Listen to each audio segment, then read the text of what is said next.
नमस्ते, जय माता दी, हर हर महादेव। आज मैं बताने जा रहा हूँ नवरात्रि के दौरान नावाण मंत्र के अनुष्ठान के बारे में। इसके बारे में मैंने पार्ट 1 करके एक वीडियो और बनाया हुआ है। अगर आपने वो वीडियो नहीं देखा है तो इस चैनल को सब्सक्राइब कर उस वीडियो को अवश्य देखें, क्योंकि उसी वीडियो का मैं ये दूसरा पार्ट बताने जा रहा हूँ। काफ़ी कुछ नियम मैंने पहले पार्ट में बता दिए हैं, बाकी के कुछ नियम मैं इस पार्ट में बताने जा रहा हूँ। तो शुरू करते हैं। तो आगे के नियम इस तरह से हैं कि जब आप जाप करते हैं तो जाप का जो स्थान होता है नावाण मंत्र का, एक बार आप नावाण मंत्र रिपीट करना चाहूँगा, ओम ऐं ह्रीं क्लीं चामुंडाय विच्चे। तो जाप का स्थान एकांत होना चाहिए, जहाँ माँ का कलश अवश्य स्थापित हो और जहाँ अखंड ज्योत जल रही हो वहाँ जाप करें। अब इसमें दो ऑप्शन आते हैं। नवरात्रि के दौरान कलश स्थापना तो कॉमन होती है। अब दो तरह से आप जाप कर सकते हैं। पहला तो यदि आपने संकल्प लिया है तो आप अखंड ज्योत जलाते हैं, जो कि पूरे 9 दिनों तक बुझती नहीं है, उसको जलते रहना चाहिए। दूसरा ऑप्शन ये है कि यदि आप अपनी क्षमता अनुसार अखंड ज्योत नहीं जला सकते हैं तो कम से कम जिस भी दिए में आप ज्योत जला रहे हैं उसमें इस हिसाब से तेल होना चाहिए कि जाप के दौरान जितने समय भी आप जाप करने बैठे हैं वो दिया बुझना नहीं चाहिए। ये इम्पोर्टेंट है। आगे बढ़ते हैं। शारीरिक शुद्धि के साथ साधना काल में मानसिक शुद्धि का भी ध्यान होगा।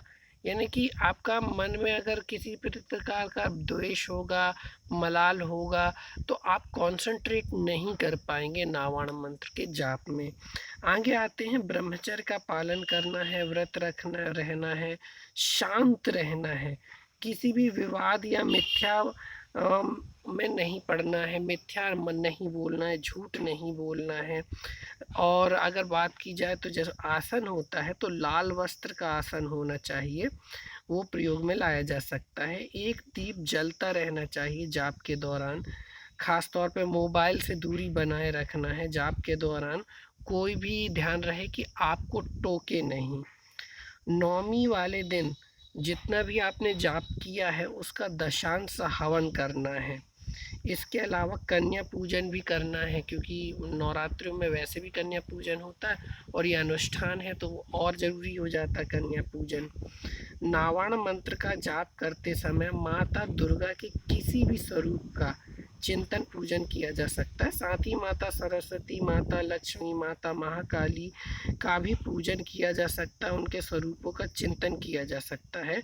उनकी छवि जो होती है उनका भी पूजन किया जा सकता है।